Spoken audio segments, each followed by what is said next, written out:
My mother always told me I should be grateful for any opportunity she gave me, but nothing prepared me for the day she walked into my own office, looked around like she owned the place, and calmly announced my brother would be taking it over. Family business decisions, she shrugged, as if stripping me of everything I built was perfectly normal. I didn't argue. I didn't beg. I just said one word. Okay. But the next morning, when the phones wouldn't stop ringing and the entire company began to collapse, they finally understood the truth. They needed me more than I ever needed them. Stay with us. This amazing story will leave you speechless. Before we get started, hit like, share, and subscribe, and drop your location in the comments. I always believed the office I worked in was more than a room. It was the first space in my life that felt truly mine. A place I earned, decorated, protected, and poured my entire identity into. The soft gray walls, the framed certificates, the plants that somehow survived despite my inconsistent watering, all of it felt like proof that I had carved out my own value inside a family business that rarely acknowledged it. So when my mother walked in that morning, her heels tapping across the floor like a countdown, I didn't expect disaster. Not yet. She didn't knock. She never did. She just stepped inside, closed the door behind her, and scanned the room as if she were deciding what furniture to keep after an estate sale. Her eyes lingered on my desk, then on the window view I loved so much, and finally on me. There was no warmth, no greeting, just that calculating stare she used whenever she was about to make a decision that benefited everyone but me. "Your brother will be taking this office," she said, her tone flat, businesslike, as though she were announcing the weather. I blinked, waiting for the explanation that never came. "You can move downstairs," she added. Not in a gentle way, not even in a disappointed way, just dismissive, the same tone someone might use to tell a stranger to move so they could get a better seat at a cafe. I opened my mouth to speak, but she'd already turned, waving my voice away before it formed. "He needs the space. Clients expect to see him in a proper office." A proper office. The words hung in the air like a slap, as if mine hadn't been proper until now, as if everything I built here, systems, clients, schedules, the entire backbone of the company, meant nothing compared to her golden child finally deciding he wanted to try business. My mother adjusted a vase on my shelf, the one I bought when we landed our biggest contract last year. She didn't even look at me when she said, "Be moved out by the afternoon." Then she left, just like that. And the office that once felt warm suddenly felt like a room I'd overstayed in, a reminder that no matter how hard I worked, someone else could claim my place in an instant. I wasn't even finished processing what my mother had said when the door swung open again, this time without hesitation, without apology, as if the office already belonged to him. My brother strolled in with the confidence of someone who'd done nothing to earn it, yet believed he deserved everything anyway. He took a slow look around, nodding in approval, like a king inspecting land he'd conquered. The worst part? He didn't even glance at me first. I was an afterthought in my own space. "So," he said, hands slipping into his pockets, "Mom told you, right?" I didn't answer. I just watched him walk to my window, and admire the view I'd worked years to earn. "I'll need this cleared out by noon," he continued. "I've already scheduled a meeting in here." A meeting, in my chair, at my desk. He finally looked at me then, and his smirk widened, careless, arrogant, dripping with the kind of entitlement only a lifetime of excuses and parental favoritism could build. "Don't worry," he added, shrugging lightly. "You can work in the basement. It's not that bad." Not that bad. He hadn't stepped foot down there in years. He didn't know about the flickering lights, the drafty vents, the boxes stacked so high you couldn't walk in a straight line. But he didn't care. As long as he got what he wanted, the rest of us could rot in the shadows. I held his gaze, waiting for the anger to rise, waiting for my voice to snap the way it used to when we were kids. But nothing came. No yelling, no arguing, no begging for fairness. Just a calm I didn't recognize. "Okay," I said quietly. His smirk faltered for just a second. Confusion? Surprise? Maybe disappointment that I wasn't giving him the drama he expected, but he recovered quickly, nodding with fake sympathy. "Good. Glad you understand." But he didn't understand anything. He thought he'd taken something from me. He had no idea what I was about to take back. I closed the door behind him and just stood there for a moment, letting the silence settle over the room like dust. My office suddenly felt smaller, as if it already belonged to someone else and I was trespassing. The nameplate on my desk looked almost foreign, like it belonged to a different version of me, one who still believed hard work could outweigh family politics. I took a slow breath and reached for the first drawer. The sound it made when it slid open, soft, familiar, steady, felt like a goodbye. I gathered my pens, my notebooks, the small stack of client thank you cards I kept for difficult days. Each item slipped into the box with a quiet finality, like tiny chapters closing themselves. Outside the glass wall of my office, people began to notice. Heads turned. Whispered questions floated through the hallway. No one dared step inside, but their eyes followed every movement. Some looked confused, others sympathetic. A few looked relieved. Those who'd always envied the responsibilities I carried without recognition. My coworker, Lila, hesitated in the doorway. "You're really moving?" she whispered, as if saying it too loudly might make it more real. I nodded. "Apparently, yes." She bit her lip, glancing nervously down the hall where my brother was already strutting around like the new CEO. "This isn't right," she murmured. "I know," I said, gently closing the box. "But fighting won't change anything." Her eyes softened with an understanding I didn't expect. "If you need anything at all, I'm here." I managed a small smile. "Thank you." When she left, I unplugged the lamp on my desk, the one warm thing in the entire office, the thing that made late nights feel bearable. I wrapped the cord carefully, placing it on top of the box. Every object I packed felt like another layer of myself being pulled away from a place I'd tried so hard to belong to. Finally, with the room nearly empty, I took one last look around. No anger, no tears, just clarity. They thought I was leaving quietly because I had no power, but the truth was I was finally reclaiming it. The basement door groaned when I pulled it open, as if even the building itself was warning me to turn back. A wave of cold, stale air drifted upward, carrying the faint scent of dust, old cardboard, and forgotten things. I flicked the light switch, but only half the bulbs obeyed, leaving patches of the room swallowed in shadow. This wasn't an office, it was a storage graveyard. Metal shelves leaned crookedly against the walls, stacked with unlabeled binders from years no one remembered. A rusted fan sat in the corner, unmoving, coated in a thin layer of gray. Someone had pushed a dented table toward the center, and beside it sat a chair with one uneven leg, wobbling like it was tired of standing. My workspace. I set my box down on the table and watched the surface, sag slightly under its weight. My hands hovered above it for a moment, unsure whether to unpack or simply walk away. A single spider crawled across the wall, moving leisurely, as if it had more job stability in this basement than I did. I glanced around, imagining myself spending 8-hour days here. No windows, no warmth. No clients would ever step into this place, which was probably why my brother assigned it to me. Out of sight, out of mind. A punishment disguised as a reassignment.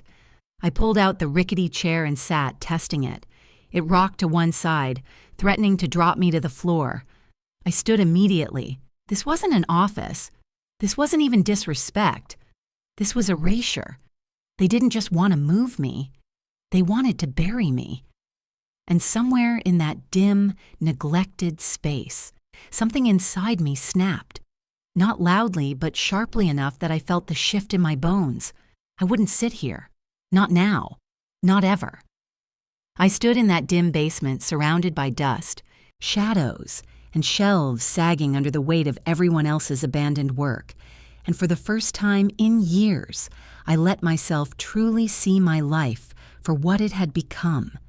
Not what I pretended it was, not what I hoped it would turn into, but what it was, and what it had always been.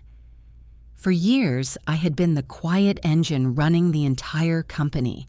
I handled the books when no one else could make sense of them.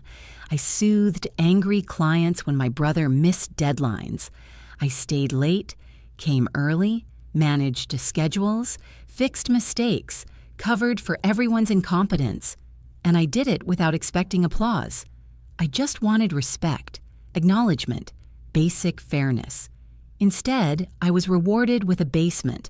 I remembered the nights I spent building new systems because the old ones were falling apart. The holidays I skipped because someone needed me to finish paperwork. The endless afternoons where my parents praised my brother for working so hard while he spent most of his day scrolling through his phone in the break room. I'd convince myself they appreciated me, even if they didn't say it out loud. But standing there now, staring at the pathetic plastic chair they expected me to sit in, the truth finally settled on my shoulders like cold dust. They never saw me. They only saw what I could do for them.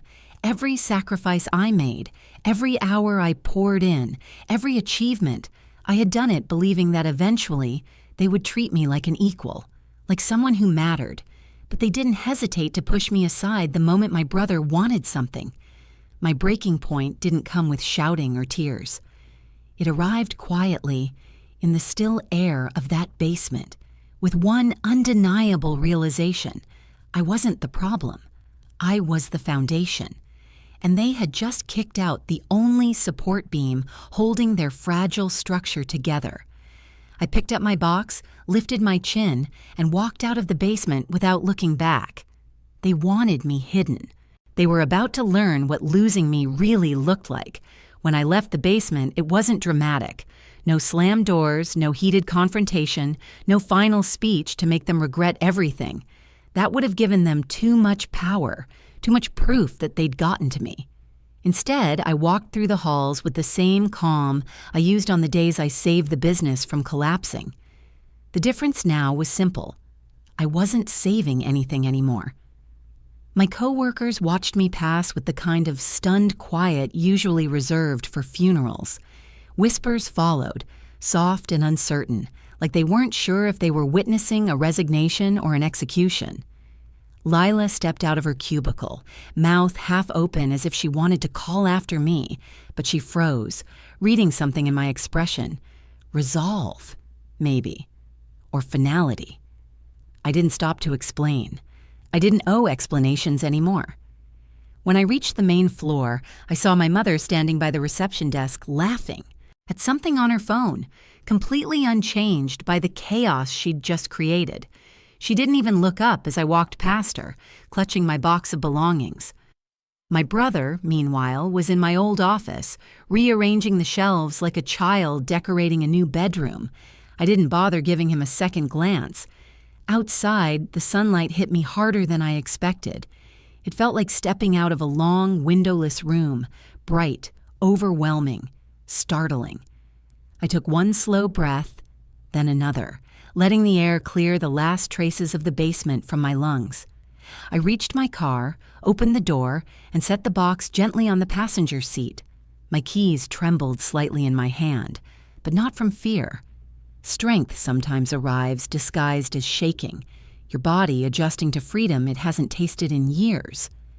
As I sat behind the wheel, the building loomed in the rearview mirror, the place where I had given so much, the place that had given so little back.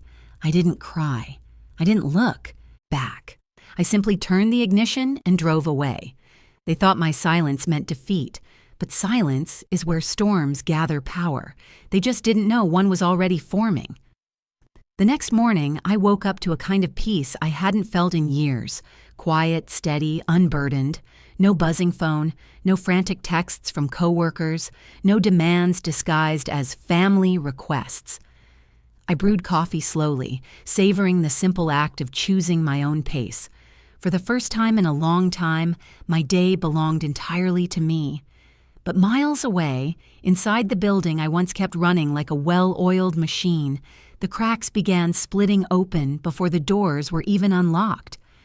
The receptionist arrived first.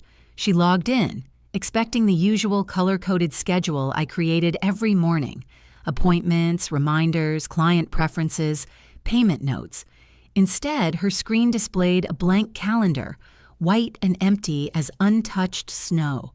She refreshed twice, then a third time, panic rising with each. Click.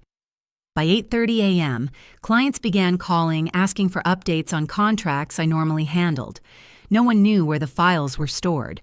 My brother, confident the day before, now stood in the middle of my old office holding a stack of papers upside down, as if hoping they'd magically organize themselves. Invoices went unpaid because I was the only one who tracked the accounts. Deliveries arrived with no one to sign for them. A supplier called demanding payment for an order my brother had approved without reading the fine print. Emails piled up unanswered, questions, complaints, changes, emergencies, all things I handled quietly, efficiently, without applause. By 10 a.m., my mother burst into my old office, slamming the door behind her. "Why isn't anything done?" she snapped. My brother shrugged helplessly.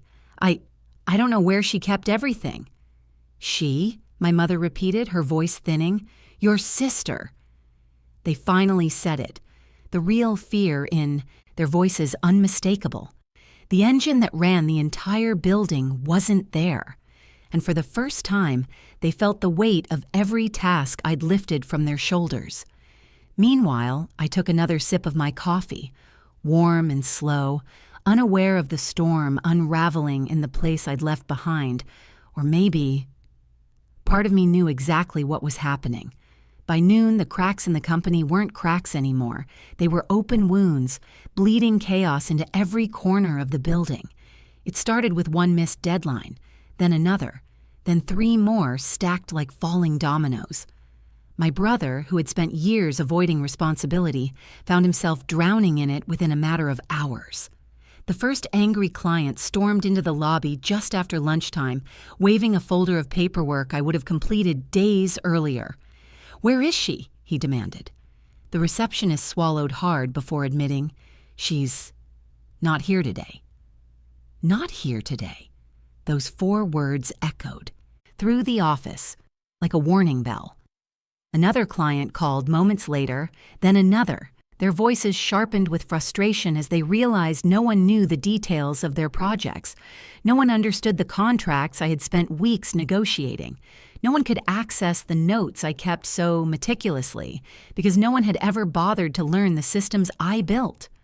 My mother tried to calm everyone, offering rushed apologies and promises she couldn't keep. "We're transitioning," she explained. "Small adjustments." But clients weren't interested in excuses. They wanted results. And without me, the business had none. Inside my old office, my brother paced in circles, running a hand through his hair until it stood on end. "Why did she organize things like this?" he muttered, flipping through files he didn't understand.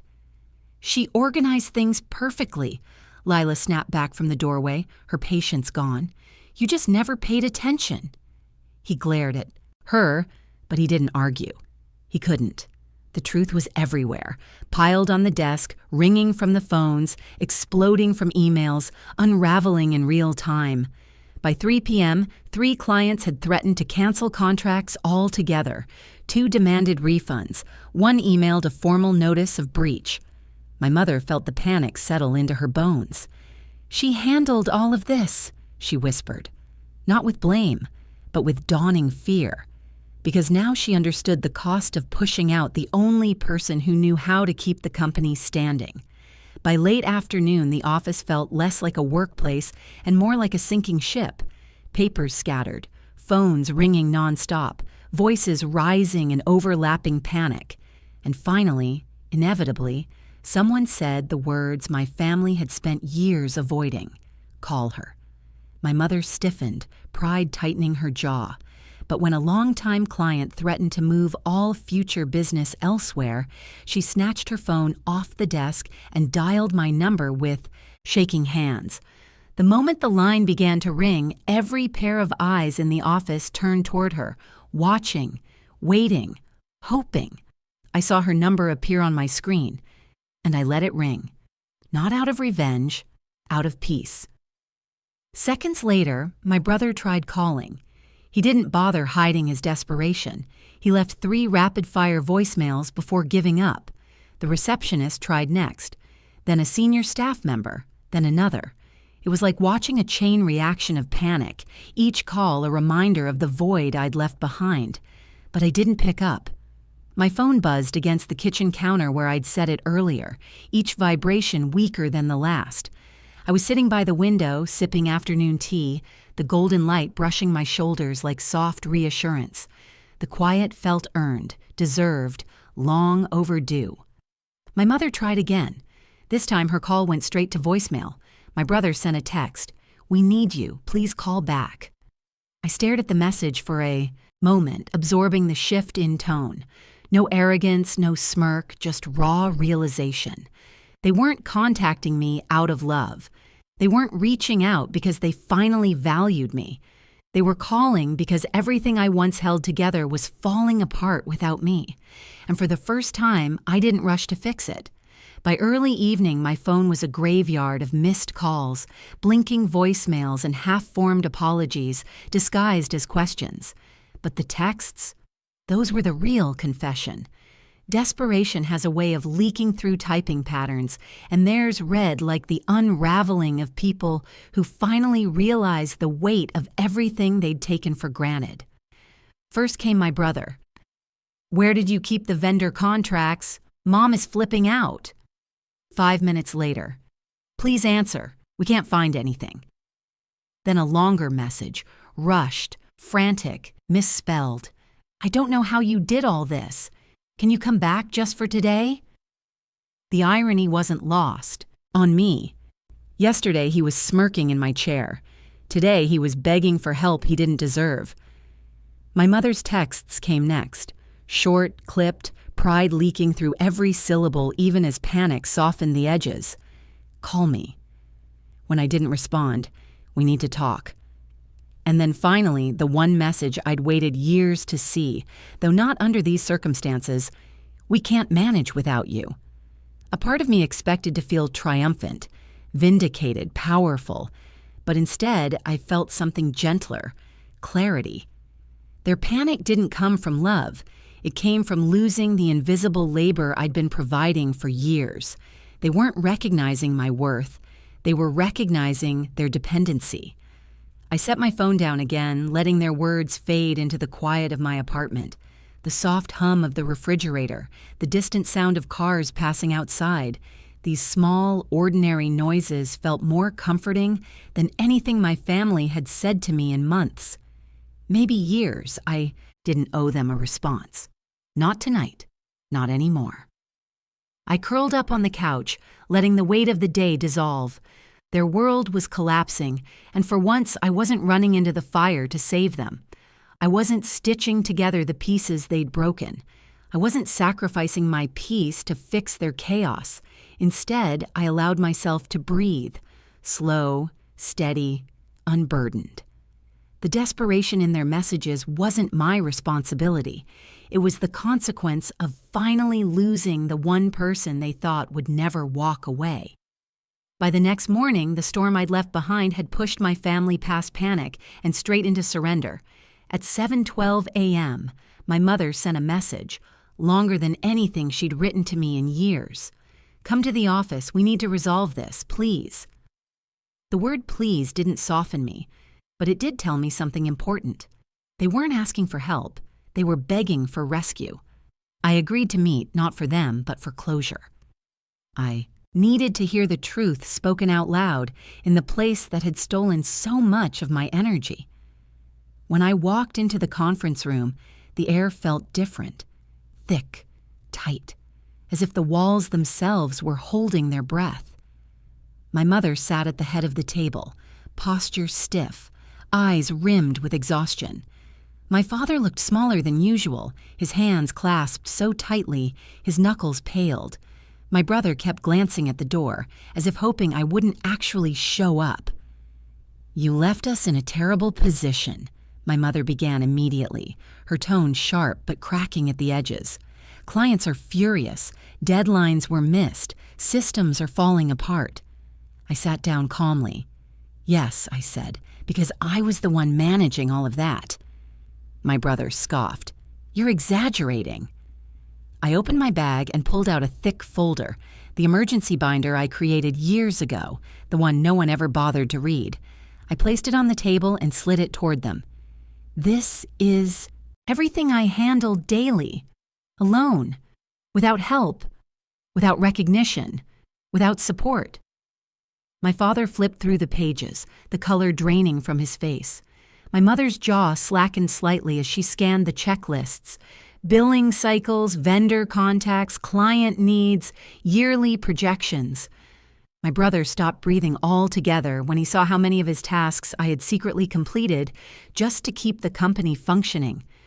"I didn't leave you in a terrible position," I said softly. "You put yourselves there by assuming I was replaceable." My mother opened her mouth to argue but closed it again. Pride and reality collided behind her eyes, and for once, reality won. "We didn't realize," she whispered.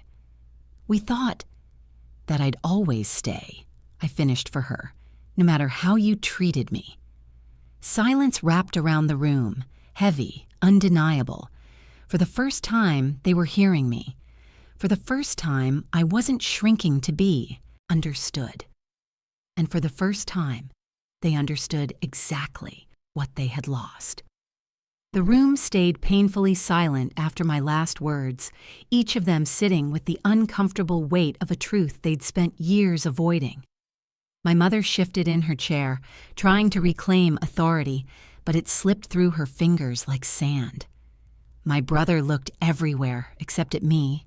His earlier arrogance evaporated, replaced with something unfamiliar: fear. I took a slow breath and leaned forward, resting my hands on the table. "You want the truth?" I said gently. "Here it is."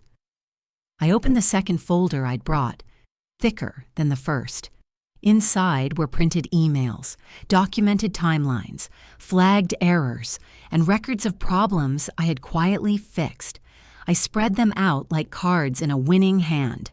"This," I said, tapping the top sheet, "is the mistake you made when you approved a contract without reading it. I corrected it before the client noticed." My brother's face reddened. "And this," I continued, sliding another page toward my parents, "is the month you forgot to pay the suppliers. They were ready to cut ties. I renegotiated the terms myself." My father swallowed hard. I pulled out one more sheet. "This is the financial projection I created to save the company during the slow season, the one you, Mom, presented as your strategic plan." Her eyes flickered with guilt, but she said nothing. I straightened the papers, letting the evidence speak for itself. "You didn't run this business. I did. Quietly, consistently, without credit, without support, and without resentment, until you made it clear I meant nothing to you." My mother finally whispered, "We didn't know." "Yes," I said, "you did. You just didn't care." That landed harder than anything I'd said so far. My brother flinched. My father looked down. My mother's lips trembled, but not from anger this time, from realization. "You pushed me aside," I continued, "because you believed anyone could replace me. You believed I'd always come crawling back. You believed your titles mattered more than the work itself." I stood, gathering the folders. "You wanted me invisible, and now that you can see what I actually did, you want me back." No one spoke. They didn't have to. Their silence was the loudest confession they'd ever made. My mother was the first to break the silence. Her voice, usually sharp and commanding, came out thin, almost fragile. "We may have acted too quickly," she began, folding her hands as if that could hold her dignity together. "Your brother wasn't ready. We see that now." My brother's head snapped up. "Mom," she cut him off, "we need her more than we realized." For a moment, I simply watched them. These people who once spoke with absolute certainty, now reduced to anxious glances and half-formed apologies. Their power, which they had weaponized against me for years, had finally crumbled the moment I walked away. My father cleared his throat, trying to sound calm. "If you come back, we'll give you your old office, full control of operations, a raise, whatever you need." My brother shifted uncomfortably but said nothing. For the first time, he wasn't the center of the room. I was. They looked at me as though waiting for relief to wash over my face, waiting for gratitude, eagerness, anything that suggested I needed them as desperately as they needed me. But I felt none of that. Instead, I felt free. "I appreciate the offer," I said slowly, choosing my words with care. But no. The word hit the table with the force of a gavel. My mother blinked. "No? No," I repeated. "I'm not coming back." My brother finally found his voice. "You can't just walk away from the family business." "I already did," I said quietly, "and the world didn't end for me. Only for you." My mother leaned forward, desperate now. "We'll fix things. We'll treat you better. You'll have the authority you deserve." I shook my head. "I don't want authority here. I want respect, and that's something you only offer when you're losing." Their faces tightened, a mix of shock and fear. "I won't return to a place that only values me in crisis." For the first time, they understood. My rejection wasn't revenge. It was liberation. Leaving that conference room felt like stepping out of a fog I hadn't realized I'd been living in. The air outside tasted sharper, clearer, almost sweet. For the first time in years, I wasn't walking toward responsibility. I was walking toward possibility. I wasn't returning to a job. I was returning to myself. In the days that followed, something inside me sparked awake, a quiet flame that had been waiting for oxygen. I opened my laptop one morning and stared at a blank document titled New Business Plan. The words felt surreal, powerful, mine. I started with what I knew: organization, project management, client relations, crisis handling, skills I had perfected while everyone else took credit. Slowly, a vision formed. A consultancy that helped struggling businesses rebuild systems, regain control, operate efficiently. A service I had essentially provided alone for my family's company for years. Only this time I would be compensated, respected, seen. I rented a small office barely bigger than a walk-in closet, but it had a window. Sunlight spilled across the floor in long golden stripes as I assembled a second-hand desk and brought in the plants I had rescued from my old office. They looked happier here. Maybe I did too. Word spread faster than I expected. A few former clients reached out, politely, cautiously at first, asking if I was still offering my services. They didn't know the full story, but they knew one truth. When I was involved, things got done correctly. On time, without chaos. Within a month, I had 4 steady contracts, then 7, then 10. My schedule filled, my income tripled, and my stress, ironically, dropped to a fraction of what it had been.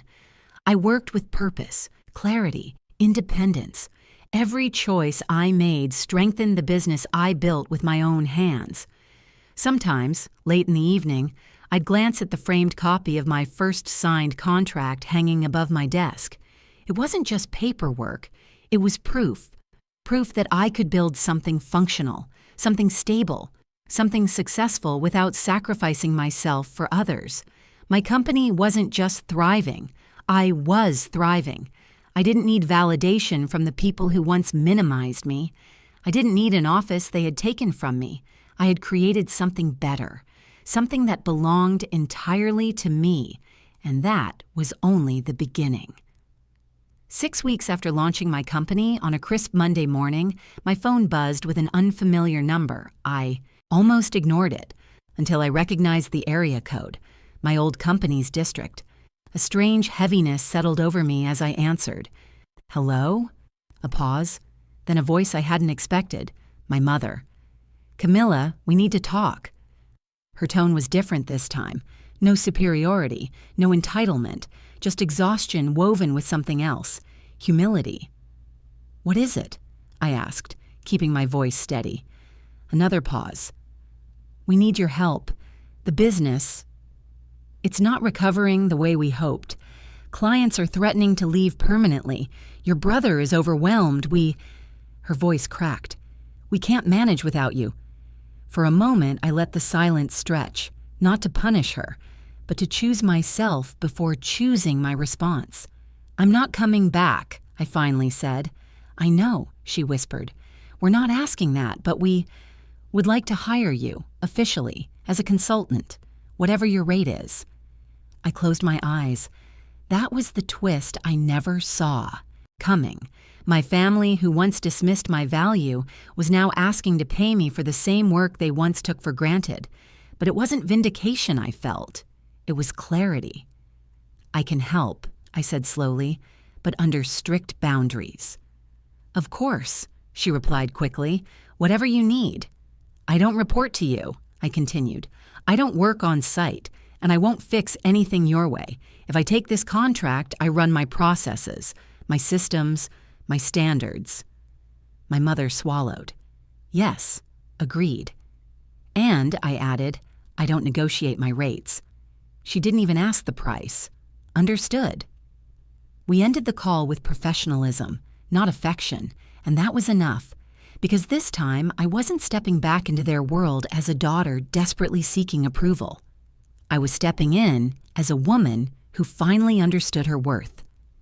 That afternoon, as sunlight poured into my tiny office, I signed the contract with a quiet exhale. Not out of relief, but victory. Not the loud kind, the powerful kind. The kind built on boundaries, self-respect, and the courage to walk away from those who only value you when you're gone. To anyone listening who's ever felt overlooked, underestimated, or pushed out of a place you poured yourself into, remember this. Sometimes losing everything you thought you needed is exactly what makes room for the life you truly deserve.